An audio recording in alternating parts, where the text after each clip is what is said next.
Welcome to the latest series of the FODcast, where we bring you the latest insights into the future of digital commerce.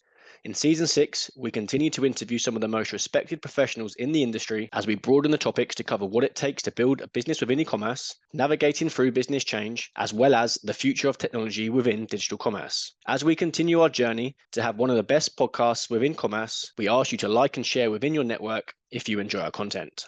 Hello, and welcome to Episode 4. How are we here already? Today's guest is fresh from her The Deadline Doesn't Move keynote at Ep4 last week. I'm pleased to welcome Meriel Neighbour, Head of Global Digital Product Delivery and Transformation for Clarks. Welcome, Meriel. Hi, how are you? I'm good, thank you. And yourself? Very well, thank you very much. Very Good. well. Good, thank you for joining me today. Do you want to quickly run through your background sort of pre-Clarks? Yeah, very much so. So always been in the retail space over the past sort of 18 plus years. Directly before, I was with Ted Baker doing a transformation program with them. Before that, introducing API services to the post office of all places. Before that, more transformations in the personalized space of single view of customer and single view of stock at Selfridges.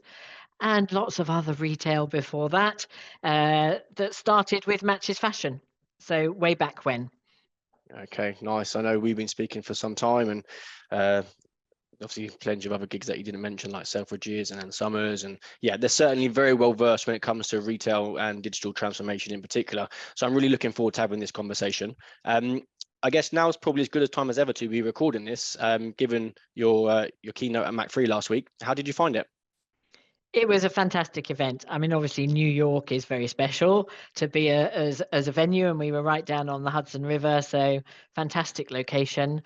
Quite whistle stop. It was literally spent over a couple of nights, couple of days, but fantastic event in terms of the type of people that were there.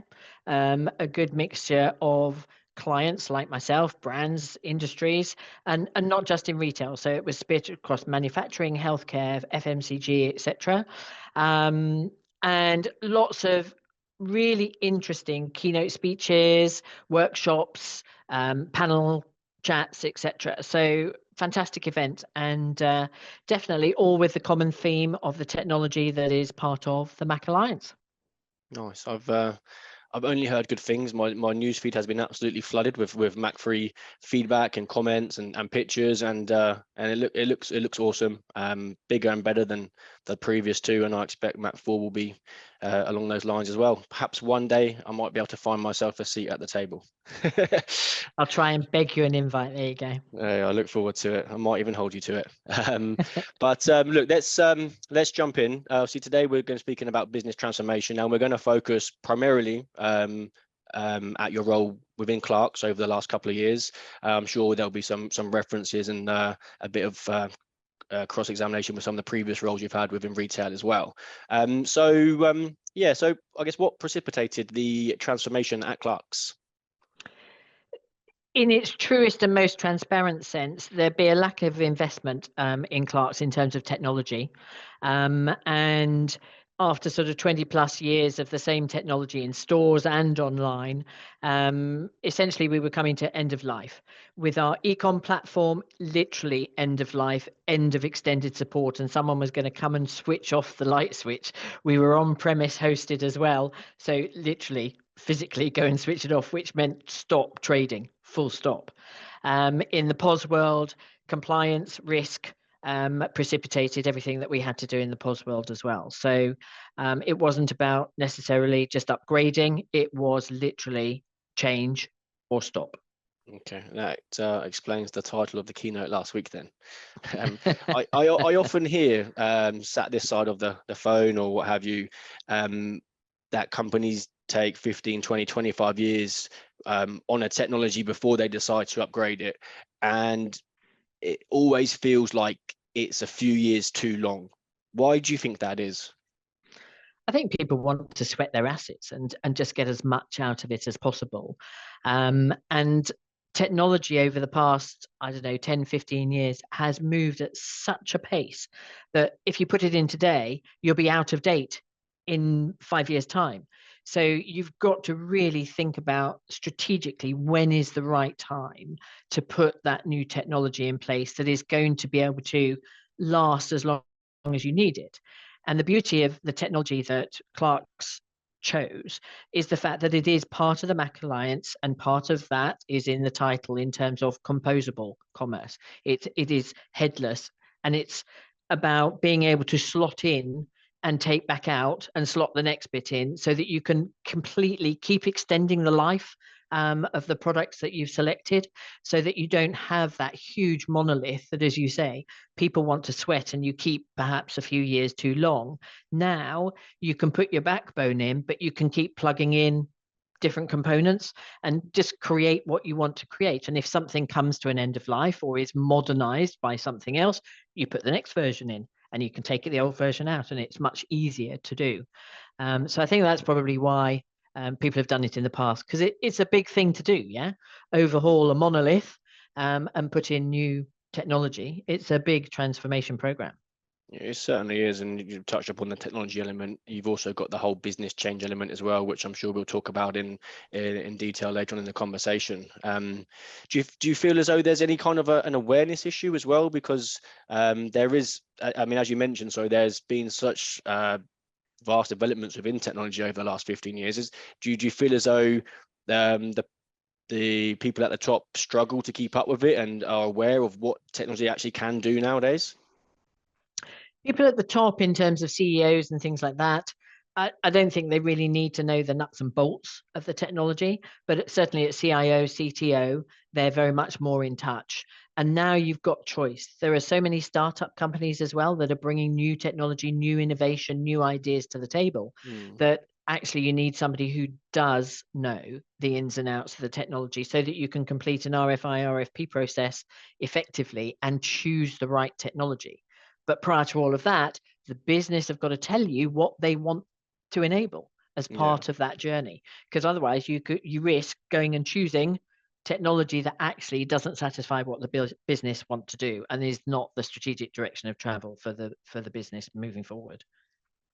Yeah, okay. It's it's, for me, I find it really interesting the available options businesses have now when it comes to breaking down the different components, tens of different PIMs and CMSs, OMSs, you name it. Go back 10, 15 years, and yes, there was choice, but maybe Limited. two or three, limited at best. So it is interesting seeing how they differ and all that kind of stuff. But it is obviously hard to stay up to date with it, and obviously understand which one is going to be best suited for your business. That also takes time to go through those processes as well. But again, with the SaaS technology that there is today, you choose the products that you want, but they continually evolve. So if you choose the products wisely, that company, that product has a roadmap of development, so they can also keep up with the evolving technology, what's happening out in the big wide world, to make sure that they stay relevant and stay on that journey with you, so that you likewise can keep those assets for longer, because they're doing everything that you need them to do. Okay. So before we jump further into it, I think what would be really useful is to give a quick highlight or a high level overview of the Clark's business itself, and just a scale, because I know when I first started to understand the business, it's substantially larger than I expected it to be. Yeah, so Clark's has a global reach. In the store world, we have a mixture of full price stores, outlet stores, and franchise stores. Depending on where you are in the world, that mix changes. So China, for example, is very much franchise oriented, but we are opening more and more stores that are owned by Clark's. In the UK, we have a fairly equal split. In the US, they're probably more heavily led towards outlet stores, so cheaper price stores rather than the full price. Within Clark's, you also have different brands. So you have the original brands. You have the things like the Wallabies and the Desert Boots and things like that. You have core staples, work shoes, that sort of thing. You have a big range of kids' shoes. And then you have, believe it or not, the biggest seller of flip-flops in California is Clark's. So there's one thing that you probably didn't know.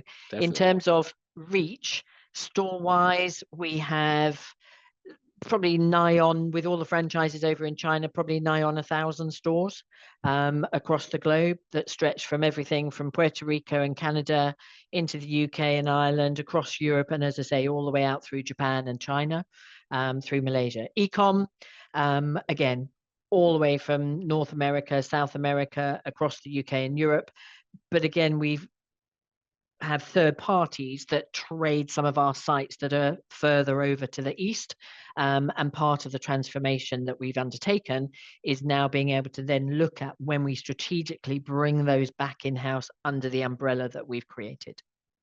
Okay, so yep, very large then. When I think of Clarks as a brand, I think of kids' school shoes. Yeah, I've only recently found out that actually that's quite a small market for Clarks, because it's UK specific, and anything outside the UK doesn't have set school uniforms, and as such, it doesn't have a requirement for the specific shoes. 100%. Yeah. So there we go. Okay. I'm also aware that the transformation you've just undergone has been one of the largest for some time. Very complex, covered a whole host of different areas in the business. Do you want to quickly run through exactly the areas that you covered and how you went around it? Yeah, sure. So literally my first day within Clarks, I had a meeting with potential SI partners.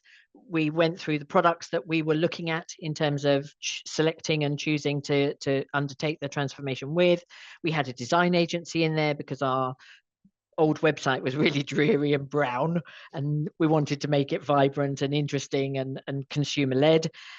So we were in that room.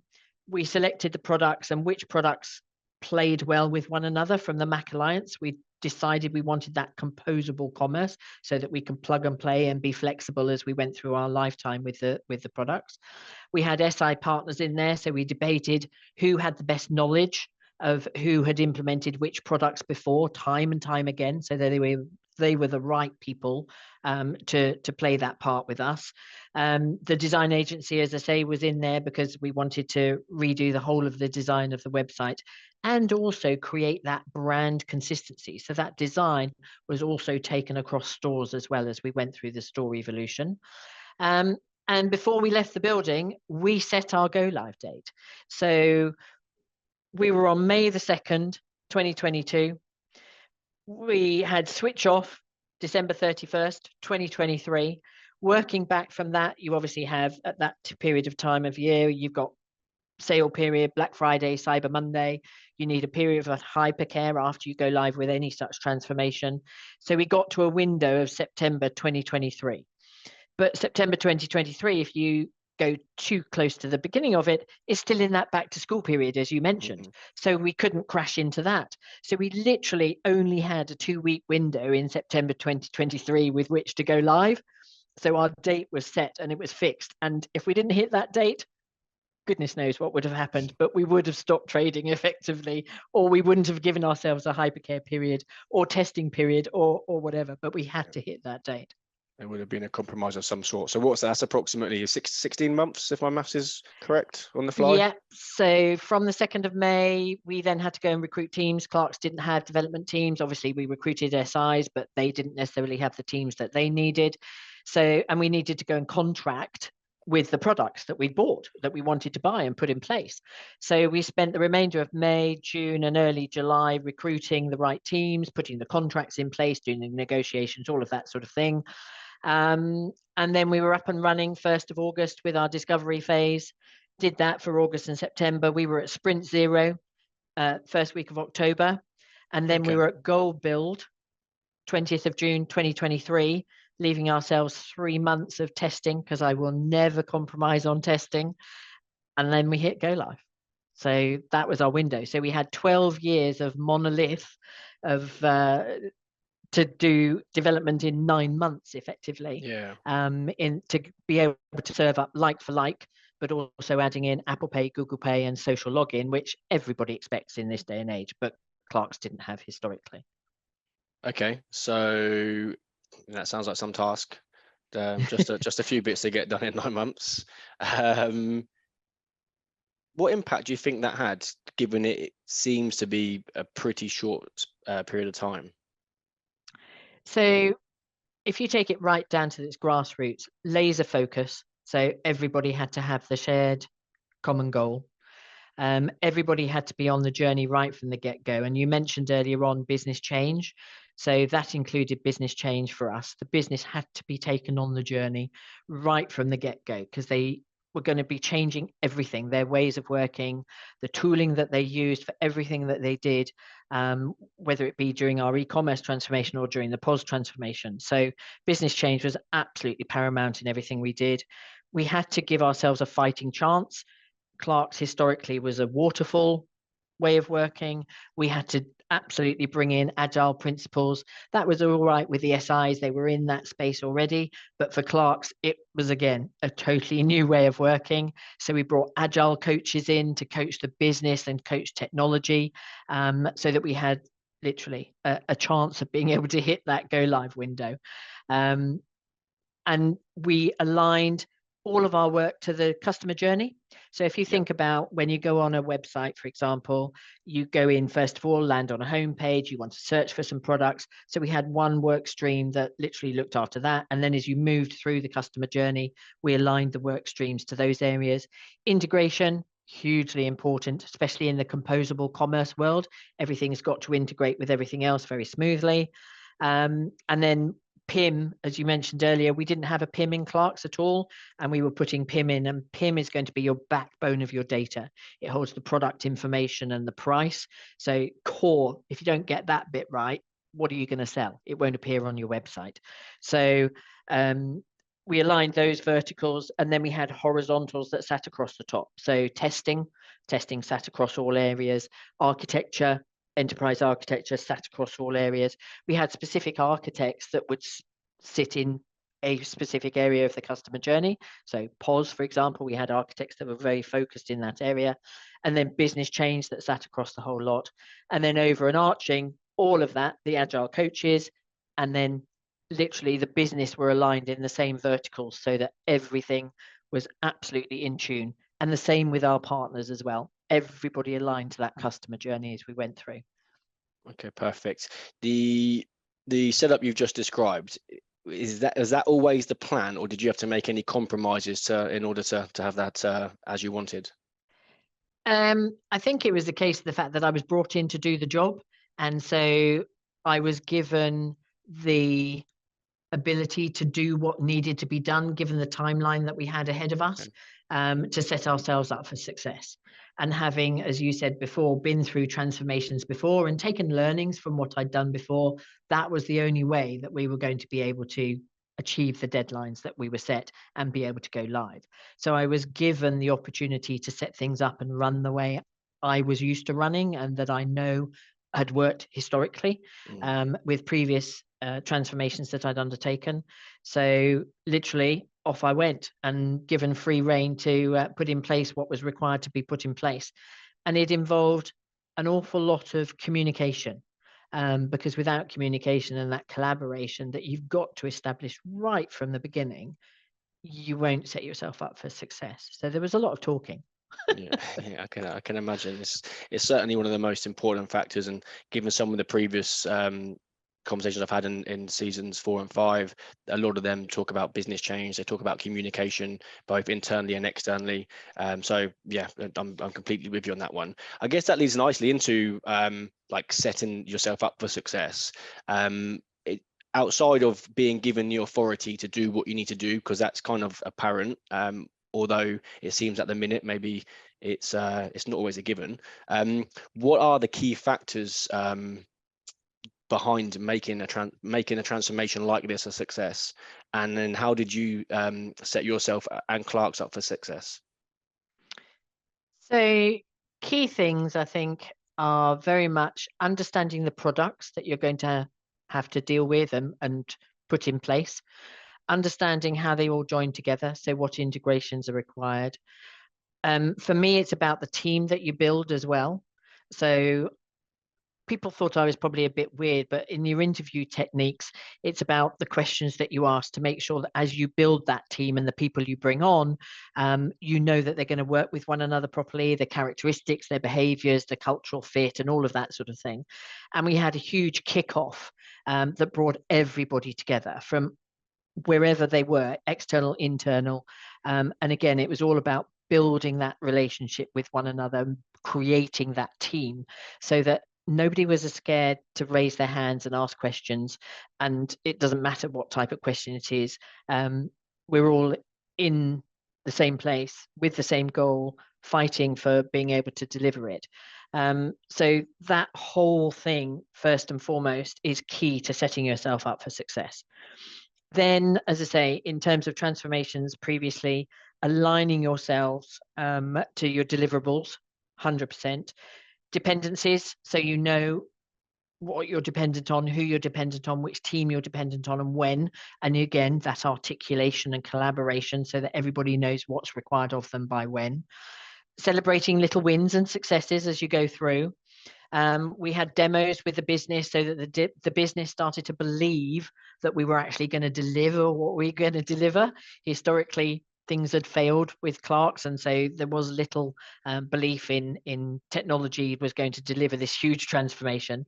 So we demonstrated where we had built to date so they could actually start to see website come alive and things like that. And I think, again, choosing your partners strategically so that they know your current product, they know your journey to your new product, they bring thought leadership to it. So they know, having done that sort of transformation before, which order you should build something in. And you have to have that ultimate trust between everybody.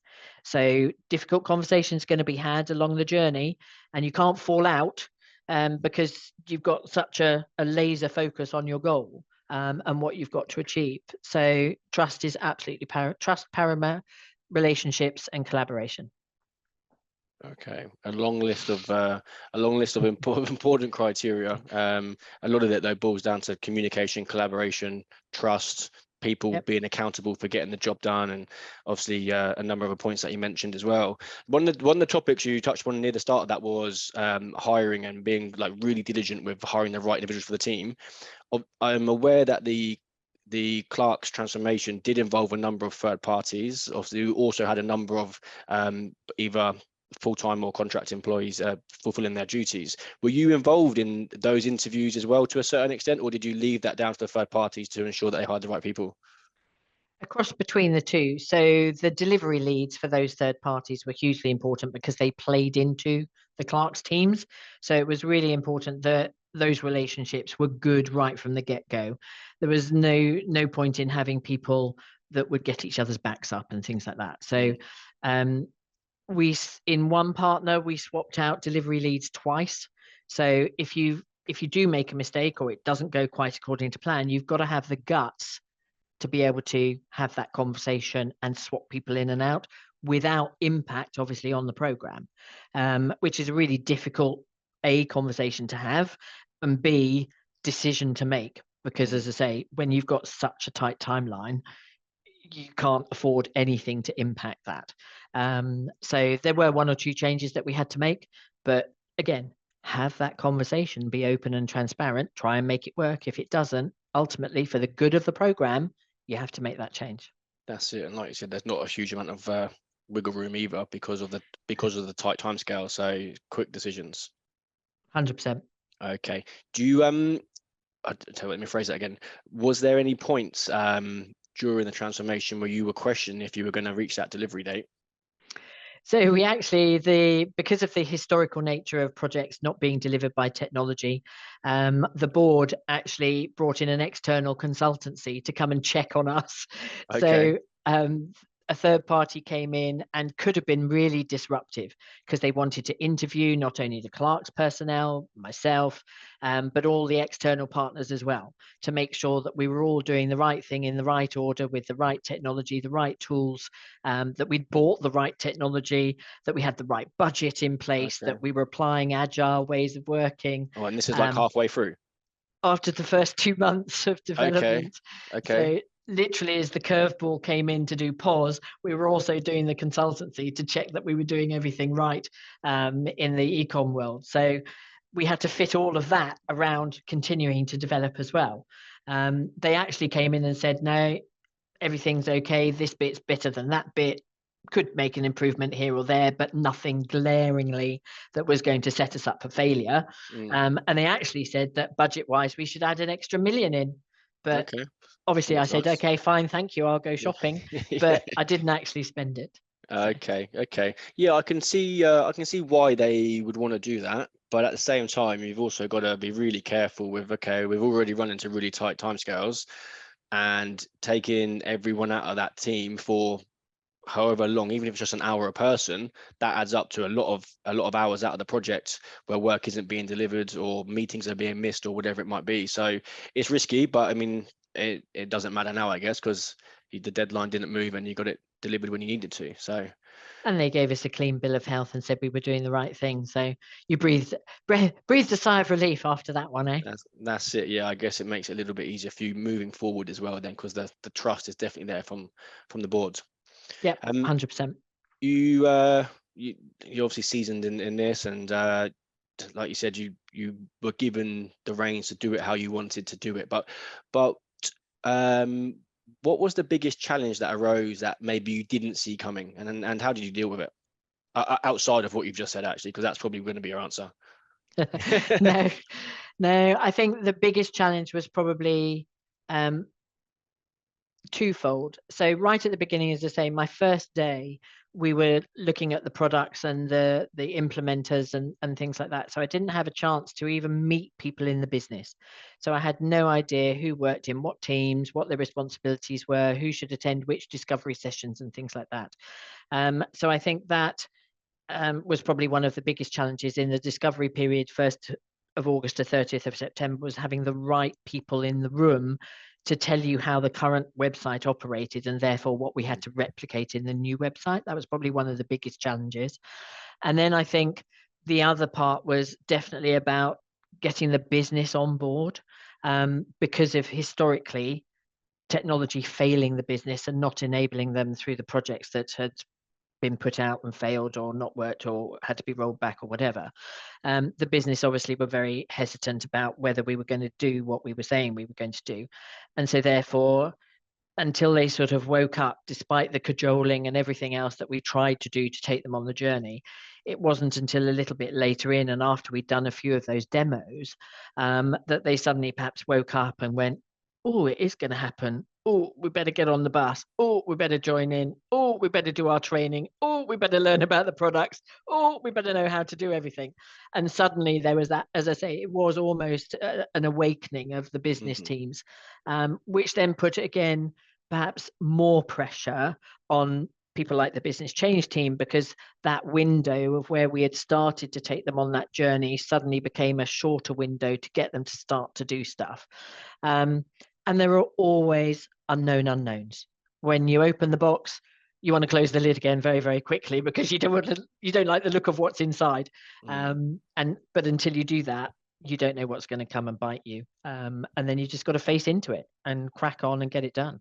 Yeah, you spoke about business change team there, and obviously how the window shrunk for getting the business on board.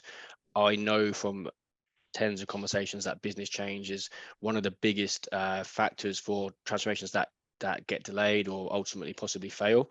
In your point of view, what is the importance of getting business change right?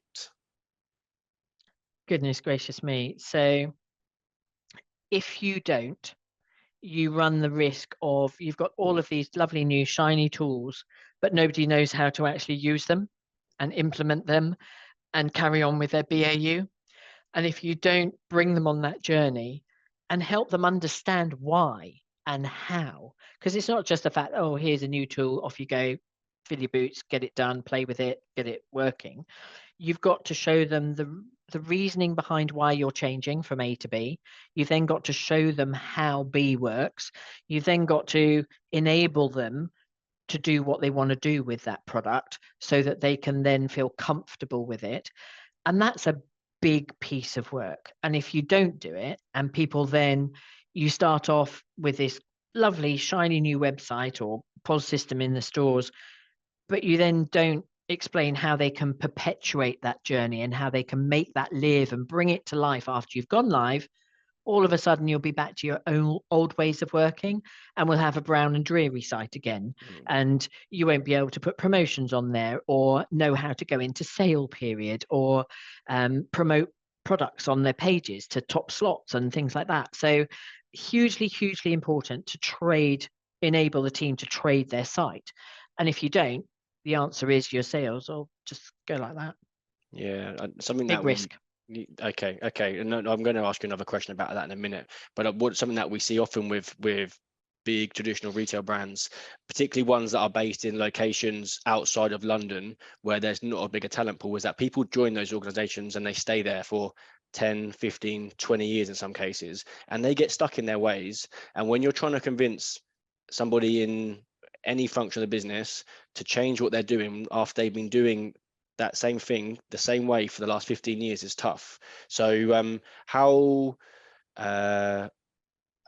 did you ensure that the change wasn't just communicated at the start, it was communicated on an ongoing basis, and then I guess post go live as well, it needs to remain to be communicated to ensure it is continue to do the best possible way?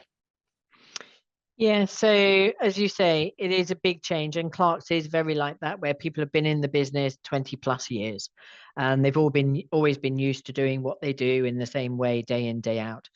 So taking them on the journey right from the start, hugely important. So they're part of the product selection process. So they were part of choosing the tool which they thought best fit what they would need to do and how they would need to operate once we went live. Okay. Then business change, actually, there were no documented processes in terms of how we do stuff today versus how we were going to do stuff tomorrow, and therefore being able to identify the change between now and tomorrow. So business change worked with the business. So they started to develop that relationship right from the go in terms of asking about current processes. Business change then have to do an awful lot of work behind the scenes to understand the new products and the new tooling and the new ways of working, being able to then do that impact assessment between old and new, being able to then communicate that out with the business teams, being able to understand what tooling is available from the products themselves, because these days the modern SaaS products have academies online where you can do some self-teaching, self-learning. And then they put together training material associated with it. They did tracking to make sure people went through and passed their little tests online to say that they'd undertaken that academy training and stuff. And then they did checkbacks, and then we did hand holding with the UAT training. So they helped write all the scripting together in terms of what the UAT testing was going to be. And then they were there helping them set up the content, making sure that that was being tracked in terms of it would all be ready on time for go live, looking beautiful, etc. And then they were there to hold their hands afterwards in terms of getting them used to that tooling. And if they had problems going, oh, I've forgotten how to set up a promotion, they were there to help them. And they were there to then educate them in terms of, okay, we'll help you first time you forget. Second time you forget, where are you going to go to find out how to do that promotion? So taking them on the journey, because when they weren't there, those people would need to then refer to that documentation, training material, little podcasts that we did, video little links and things like that we did for them, so that they could self-serve once we'd gone past the hypercare period. So hugely important, absolutely intrinsic for any kind of transformation, small or large. Yeah, the one thing I took from that is that there's so many different areas that you covered, and all of them are as important as each other. Yeah. So I think when businesses look to cut costs when it comes to business change, I think it's really important that they don't, because as you mentioned, ultimately what will happen is for one reason or another, sales will drop off, whether that's because they don't have to use the systems or whatever it might be. It doesn't really make a difference if you're not investing in your staff to understand what they're doing moving forward with the new technology and making the most of that technology as well, because it can do far more than the previous one that's 15 years old. 100%. Then you're missing out. So before we move on to the next topic, if there was one thing that you took from this transformation, one lesson that you learned, what would it be? Goodness gracious. I think I would have stood my ground a little bit more with one of the SI partners, because I said they should build checkout first. And they said, no, it's not first in the customer journey, because we wanted to align to the customer journey in terms of our build. And I perhaps should have stood firmer, having been through transformations before, because we should have built checkout first.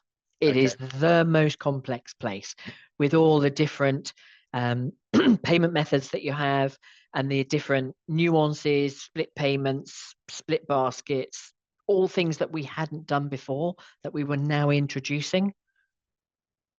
Should have done that first. That was the one thing that could have upset the apple cart in terms of our go live date. So okay, and then that's just because of the complexity behind it and making sure you would have had enough time to do it to how we needed to do it.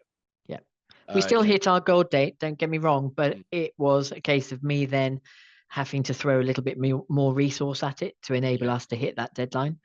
So you could argue that it cost me a little bit more in that regard. It was within budget still, don't get me wrong, but should have hit checkout first. It's probably where I would go. It's good to know, and it's just some wisdom for anybody else that's about to go on this journey as well. Don't just look at what might be the standard A to B. Look at, okay, what's actually going to take up the most time, the most resources, what's the most complex. Maybe hit that first and then refer back to the plan or whatever. So cool. Okay, so look, I guess the idea of going composable is to modernize technology and to potentially future-proof the business. The question I have for you is future-proofing a retail business even possible? Yes, because of the fact that we've chosen that composable stack, we have future-proof. So we moved to the cloud as well at the same time. So we changed our whole infrastructure setup, which means that we now have that elasticity in terms of peak and trough of trade that moves with us. We put in what we call Confluent, which is an event streaming, which gives you real-time data so that you can use that to inform any decisions that you need to make in terms of trading. The ability to trade the site. So if you wake up in the morning and it's raining outside, what do you do when you first come in? You can now use your commerce to put your boots at the top of the homepage and PLP pages so that people see those rather than the flip-flops, even though it's the height of summer. So the technology that we've put in enables all of that sort of functionality. And then if you want to now go and look at, I don't know, personalization, for example, so that's the next stage of your journey to start making it really individual for your customers, you don't have to try and unbolt a big monolith or anything else. You can plug in something else and it doesn't automatically play, but through that API connection and the integrations, it is very much easier to slot new technology in. You then have to obviously work with your relationships with your products you have bought, and you need to try and influence the roadmap, but it's in the product's best interest as well, being a SaaS product, that they keep up with the Joneses and the new technology that's coming year in, year out, and that they evolve their product as well. And you should drive those relationships post-implementation because you want to influence that. What do I want from my customers at Clarks? Okay, let's go and talk to product A. Product A, how are you going to help me change that, influence that journey and what I'm going to deliver for my customers as a change to their experience or an update to their experience, et cetera, et cetera. I think you raise a good point there about the product's responsibility as well. They're going to obviously want to make sure their product is staying at the cutting edge of retail in this case. So they're doing what you've just said. Okay, I find the whole personalization piece really interesting, and I know I'm looking at it from a very uneducated point of view, but even seeing the developments in personalization over the last two or three years in particular has been huge. When I have some conversations and you start looking at getting generative AI involved and what that can do, I'm really, really interested to see how that develops over the next 5 years. I think AI in a retail space, it'll be an interesting one to follow. We are all different, yeah? You're unique, I'm unique, and the way you like to shop, I like to shop, and the next person is all very, very different. And so therefore, I think in retail particularly, you've got to keep that element of customer experience, personalization, brand loyalty, brand identity, and getting to know your customers, because that's what builds that relationship with them. AI can enable you to do that, but it can't replace that personal relationship that you create with your customer, and it should never replace that, because that's what's unique to you, your brand, and the experience that you create for your customers, whether it's in store or online. But what AI can do is help inform the decision-making process behind the scenes in terms of what you do and what you enable to make sure that you keep that progress moving, and keep that brand loyalty and personalization with your customers to keep them coming back again and again and again. Yeah, and I definitely agree. Enhance, yes. Replace, definitely no. And that's not just retail, that's in every industry that's got a customer centric approach. Outside of retail, there's obviously a hot topic about AI replacing recruiters, and yeah, I'm firmly in the camp that Mention won't that. happen.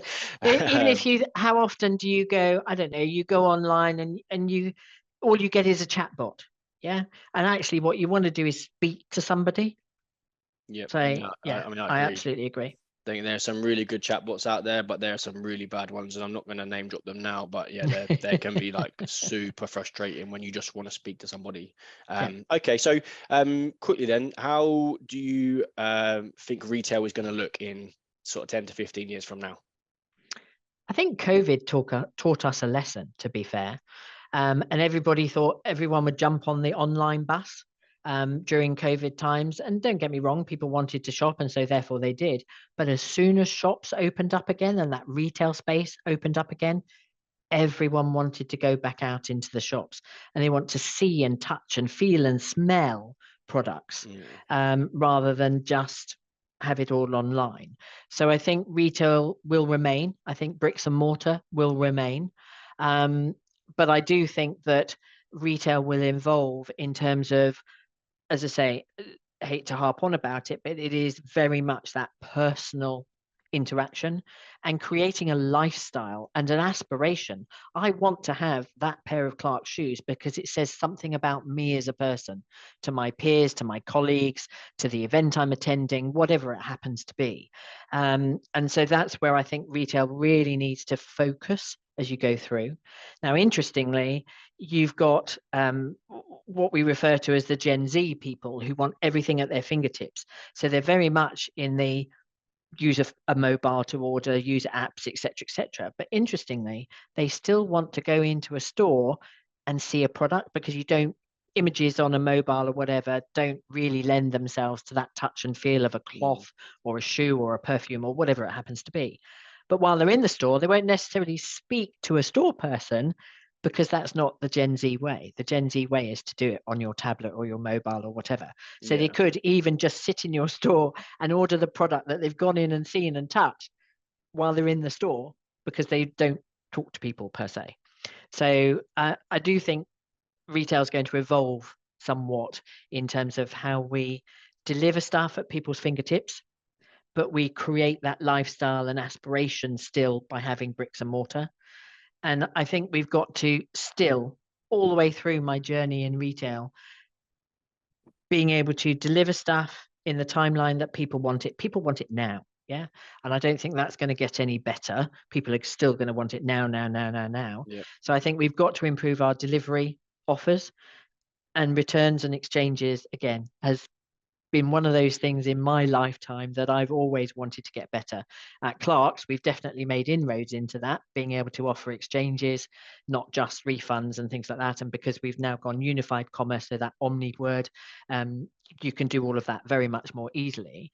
But for me, having everything at the fingertips is going to become absolutely at the forefront, and composable commerce lends itself to that, providing you keep yourself up to date. Okay, yeah, I mean, you spoke about a lot of areas there. I 100% agree with having everything at your fingertips. I think, like, look at myself and my friendship group and my family. Like, you order something, you want it there and then. If you don't want it, you want to be able to take it back, or you want to be able to send it back easily. What I find interesting though is, whilst I would imagine the majority of people like to send their products back via route of every Royal Mail or etc. You look at brands like Next, for example, and Zara, who are very pro on taking your returns back to in store. They're also doing extremely well and ahead of many other retail brands that don't offer that struggle in that area. So I find that quite interesting as well, how certain brands can educate their customers to do things to benefit the brand's profit margin, essentially. And again, it's something that Clark's recognised as part of our transformation. So we wanted that fully joined up journey from a customer point of view. It's very convenient for people to walk past a store on their way to work or way back to work or wherever they happen to be going. And in olden days, if I can refer to them that way, Omni meant the fact that you could take your online order back into a store, but the store would still have to send it back to the DC for the DC to process it for you to get your refund. With our unified journey, it means you can take that into the store and you get your refund straight away. Okay. And it goes back into store stock. It doesn't get sent back to the DC. And so therefore, from a customer perspective, you are getting your refund right there, right now. Or I can encourage you to exchange your product for something else, or I could sell you another product anyway. And that's where you benefit from that unified journey rather than, as I say, old-fashioned Omni, as it were, if I can refer to it that way. Yeah, and that's it. And how certain brands have seemed to hit the nail on the head with that is really, I find it really good. And hopefully more can do that as well, because not only does it benefit the brand, you've obviously got the impact on the environment and sustainability and all that kind of 100%. stuff as well, which I know is really important, not just to brands, but to a lot of consumers now as well, Yep. particularly some of the Gen Zs and what have you too, as you touched upon. So nice. Well, I think we should probably call it there, shouldn't we, Meriel? Thank you very much for your time. I know that you're inundated with requests similar to this. You're doing a lot of talks at the minute following the gig with Clark's. Yeah, I really do appreciate it. And yeah, who has ever had a first day like you?